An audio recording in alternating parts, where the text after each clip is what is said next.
Just imagine आप एक professional killer है जिसने पूरी जिंदगी कॉन्ट्रैक्ट लेकर लोगों को मारा है, लेकिन जॉब के आखिरी दिन आपके हाथ में आप ही की मौत का कॉन्ट्रैक्ट है। तो आप क्या करेंगे? अगर आपने ये मूवी देख ली तो एक हफ्ते तक तो आपके दिमाग से इसका ड्रामा नहीं निकलने वाला। कहानी की शुरुआत में एक प्रोफेशनल किलर चुपचाप बिजली वाले ड्रिल से दरवाजा तोड़ने की कोशिश कर रहा था, लेकिन उसे अंदाजा नहीं था कि ड्रिल की आवाज इतनी तेज होगी कि बगल वाले फ्लैट में रहने वाला मोटा आदमी चौकन्ना हो जाएगा। मोटा आदमी गुस्से में बड़बड़ाता हुआ बाहर निकला, ये सोचते हुए कि आज तो इसको मजा सिखाना पड़ेगा। लेकिन उसे क्या पता था कि किलर का असली टारगेट कोई और नहीं बल्कि वही खुद था। किलर ने एक झटके में मोटे आदमी को दीवार से चिपका दिया, फिर उसने नेल गन उठाई और उसके दोनों हाथ दीवार में ठोक दिए। सिर्फ हाथ ही नहीं, उसके कपड़े तक दीवार में चिपका दिए। इसके बाद उसने हथौड़े से उसकी छाती पर जोरदार वार किया, जिससे वो दर्द से चीख पड़ा। इसी बीच जो बॉडीगार्ड दौड़ता हुआ अंदर आया, किलर फौरन जमीन पर लुढ़क गया और सेकंडों में उसे भी ढेर कर दिया। एक टॉप लेवल किलर होने के नाते जैक हार्लन जानता था कि अधूरा काम सबसे खतरनाक होता है। वो आगे बढ़ा और जो बॉडीगार्ड अभी भी जिंदा था उसे हमेशा के लिए खत्म कर दिया। लेकिन तभी उसने टेबल पर कुछ ऐसा देखा जिससे उसका चेहरा बदल गया। टेबल पर उसकी खुद की पूरी फाइल रखी थी, नाम, फोटो, बैकग्राउंड, सब कुछ। उसी पल जैक समझ गया ये कोई कॉन्ट्रैक्ट नहीं था, ये एक जाल था। वो वापस मोटे आदमी के पास गया और उससे पूछने लगा कि क्या उसे इसके पीछे की सच्चाई पता है, लेकिन आदमी बार बार यही कहता रहा कि उसे कुछ नहीं मालूम, सच बोल रहा है या नहीं। ये पक्का करने के लिए हमारे दयालु जैक ने ड्रिल उठाई और उसके सिर में छेद करना शुरू कर दिया। लेकिन इतनी भयानक सजा के बाद भी मोटा आदमी कुछ नहीं बोला। आखिरकार जैक ने उसे गोली मार दी। फिर उसने अपना छोटा सा फोन निकाला, लाश की फोटो खींची और अपने कॉन्टैक्टर को कॉल करके कहा कि मिशन पूरा हो गया है। महिला कुछ बोल पाती उससे पहले ही जैक ने सिम कार्ड तोड़ दिया। फिर नए नंबर से उसी औरत को दोबारा कॉल किया। जैक का अंडरवर्ल्ड में नाम था ब्लैक सीजर। वो किलर की दुनिया का सबसे खतरनाक नाम था, लेकिन अब वो 50 से ऊपर का हो चुका था। बाल पूरी तरह सफेद, शरीर में पुरानी चोटें और बीमारियां। उसे पता था कि अब रिटायरमेंट का वक्त आ गया है, इसीलिए उसने ये आखिरी कॉन्ट्रैक्ट लिया था। सोचा था एक आखिरी बड़ा पैसा और फिर चैन से बुढ़ापा, लेकिन उसे जरा भी अंदाजा नहीं था कि ये कॉन्ट्रैक्ट उसी को मारने के लिए था। उधर विवियन को जब इस बात की खबर मिली तो वो गुस्से से आग बबूला हो गई। उसने तुरंत विक्टर हुआंग के पास जाकर उसे जमकर फटकार लगाई, तू सच में इतना बेवकूफ है? ब्लैक सीजर को मारने के लिए तूने 2-4 छुटभइये भेज दिए। विवियन ने उसे साफ चेतावनी दी, अगर जिंदा रहना है तो जैक को हाथ लगाने का ख्याल भी छोड़ दे, वरना पूरी जिंदगी डर में कटेगी। लेकिन विक्टर हुआंग को कोई फर्क नहीं पड़ा। वो अब किलर ऑर्गेनाइजेशन का नया बॉस बन चुका था। उसने नोटिस किया कि हर साल रिटायर हो चुके किलर्स को भारी पेंशन देनी पड़ती है। पैसा बचाने के लिए उसके दिमाग में एक शानदार आइडिया आया, पुराने किलर्स को ही खत्म कर दो, न पेंशन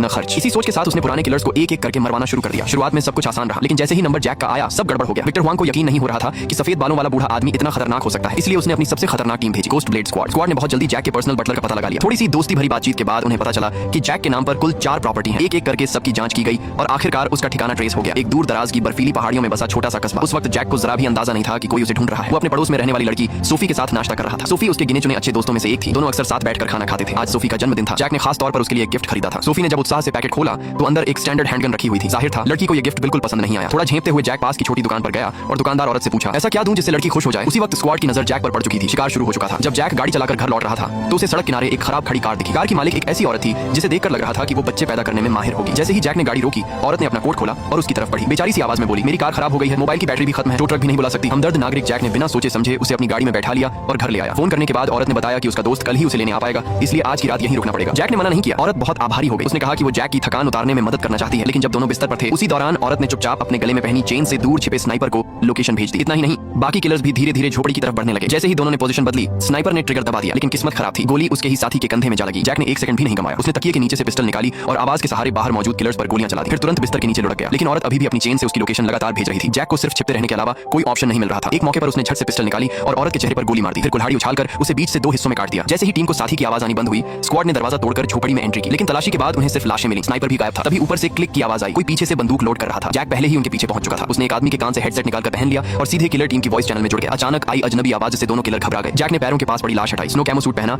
और स्नाइपर राइफल उठाकर झोपड़ी की सारी लाइटें उड़ा दी। फिर थर्मल विजन ऑन कर दिया। लेकिन स्क्वाड भी चालाक था। उन्होंने सिग्नल फ्लेयर फेंके ताकि थर्मल विजन बिगड़ जाए और जानबूझकर बातों में उलझाकर टाइम खींचने लगे, क्योंकि कुछ मिनट पहले ही उन्होंने एक और किलर को चुपचाप पीछे की पहाड़ी से भेज दिया था। उन्हें नहीं पता था कि जैक पहले ही सब समझ चुका था। वो जानबूझकर पेड़ पर छिपकर बैठा था। जैसे ही पीछे से आए किलर की चीख सुनाई दी, झोपड़ी में छिपी औरत की रूह कांप गई। वो फौरन फ्रिज के पीछे छिप गई। चारों तरफ सन्नाटा था। धीरे धीरे फ्लेयर बुझने लगे। जैक ने शांत आवाज में कहा, डरो मत, मैं कोई राक्षस नहीं हूं। लेकिन यही बात औरत को और ज्यादा डराने लगी। घबराहट में उसके मुंह से भाप निकल गई। बस यही उसकी गलती थी। जैक ने ट्रिगर दबाया। गोली फ्रिज को चीरती हुई सीधे उसे जा लगी और पक्का करने के लिए उसने एक गोली और मार दी। स्क्वाड का सफाया करने के बाद जैक ने जमीन पर पड़ी एक लाश की जेब टटोली। उसे एक चाबी मिली जिस पर लिखा था 3 साइंस मैनेजमेंट, किसी का भला कर ही लिया जाए। ये सोचकर जैक सीधे उस पते पर पहुंचा। लेकिन जब उसने दरवाजा तोड़ा तो अंदर का नजारा अजीब था। वहां सिर्फ एक औरत थी जिसकी हालत ऐसी लग रही थी जैसे दिमागी तौर पर बिल्कुल ठीक न हो। जाने से पहले उसी औरत के मुंह से उसे एक भयानक खबर मिली, एक और किलर सोफी को किडनैप करने जा चुका है। ये सुनते ही जैक का चेहरा सख्त हो गया। ये उसकी आखिरी हद थी। जब वो सोफी के घर पहुंचा तो पूरा घर तहस नहस था। हर जगह टूट फूट, लेकिन सोफी कहीं नहीं थी। जैक फौरन गाड़ी लेकर होटल लौटा, लेकिन वहां पहुंचकर देखा कि वो दिमागी हालत वाली औरत भी गायब थी। ये पहली बार था जब किसी ने जैक के साथ इतना आगे जाकर खेला था। उसने दिल ही दिल में कसम खाई, पूरी किलर ऑर्गेनाइजेशन को जड़ से उखाड़ देगा। सोफी का पता लगाने के लिए वो एक बार पहुंचा। इस बार वो बार का मालिक था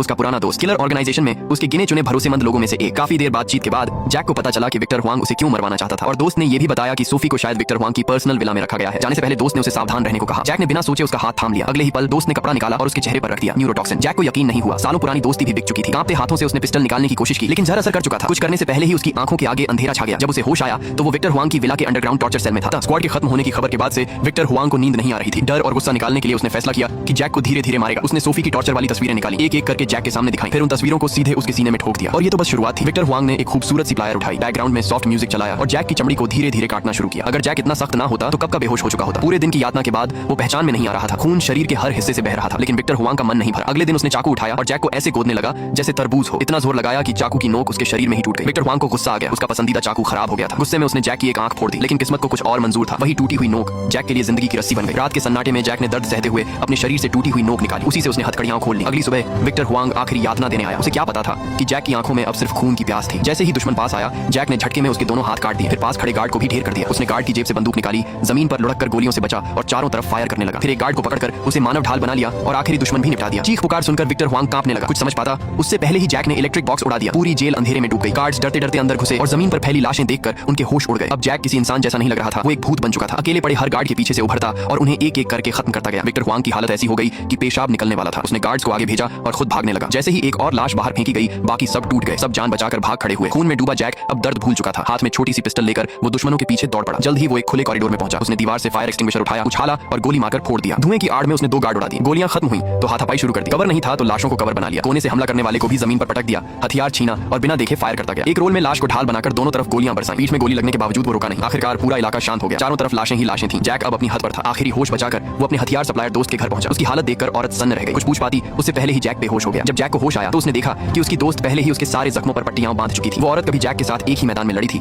एक ही हालात से गुजरी थी। पुरानी साथी होने के नाते उसने फैसला कर लिया कि अब वो जैक का बदला खुद लेगी। उसने बिना ज्यादा कुछ कहे जैक को पूरा का पूरा हैवी वेपन सेट पकड़ा दिया। राइफलें, ग्रेनेड, बुलेट्स, सब कुछ। शरीर थोड़ा संभलते ही जैक एक सेकंड भी बर्बाद किए बिना गाड़ी लेकर एक छोड़ी हुई फैक्ट्री पहुंचा। वहां उसने हर हथियार को जोड़कर अलग अलग जगह छिपा दिया। पूरा इलाका उसने पहले से ही जाल में बदल दिया। इसके बाद उसने विवियन को फोन किया। शांत आवाज में बोला कि वो अपनी जान के बदले सोफी की सुरक्षित रिहाई चाहता है। डील का वक्त तय हुआ कल दोपहर, लेकिन विवियन ने कोई ईमानदारी नहीं दिखाई। फोन की लोकेशन से ही उसने जैक का ठिकाना ट्रैक कर लिया और अपने पीछे ढेर सारे किलर्स लेकर वहीं पहुंच गए। जैक को जरा भी हैरानी नहीं हुई। असल में उसने कभी भी सही डील करने का सोचा ही नहीं था। फिर भी पुराने रिश्ते का लिहाज करते हुए उसने विवियन को आखिरी मौका दिया। अब भी चाहो तो चली जाओ। लेकिन विवियन ने उल्टा उसका मजाक उड़ाया। बोली, उम्र हो गई है इसलिए दिल नरम पड़ गया है क्या? तंज भरी नजर डालकर वो मुड़ गई। उधर विला में बैठा विक्टर हुआंग लाइव फीड देख रहा था। ये सोचकर कि जैक अब गोलियों से छलनी होने वाला है, वो बेवजह हंसने लगा। हाथ में पकड़ा केक भी उसे ज्यादा स्वादिष्ट लगने लगा, लेकिन असलियत कुछ और थी। जैक ने आराम से अपनी चॉकलेट बार कार पर रखी, फिर दस्ताने पहने और ठंडे चेहरे के साथ दोनों हाथ ऊपर कर दिए। विक्टर हुआंग सन्न रह गया। केक अब बेस्वाद लग रहा था क्योंकि जैक के हाथ में जो चीज थी वो पिस्टल से कहीं ज्यादा खतरनाक थी। बस एक मैगजीन चली और जैक को छोड़कर बाकी सब जमीन पर पड़े थे। उसने बची हुई चॉकलेट का एक टुकड़ा मुंह में डाला और जो किलर जिंदा बचे थे उन्हें खुद जाकर खत्म कर दिया। अब विक्टर हुआंग पूरी तरह टूट चुका था। उसने अपनी पूरी फोर्स झोंक दी थी। अगर इस वक्त जैक विला में घुस जाता तो रोकने वाला कोई नहीं था और वही हुआ। विक्टर हुआंग अभी भागने का रास्ता सोच ही रहा था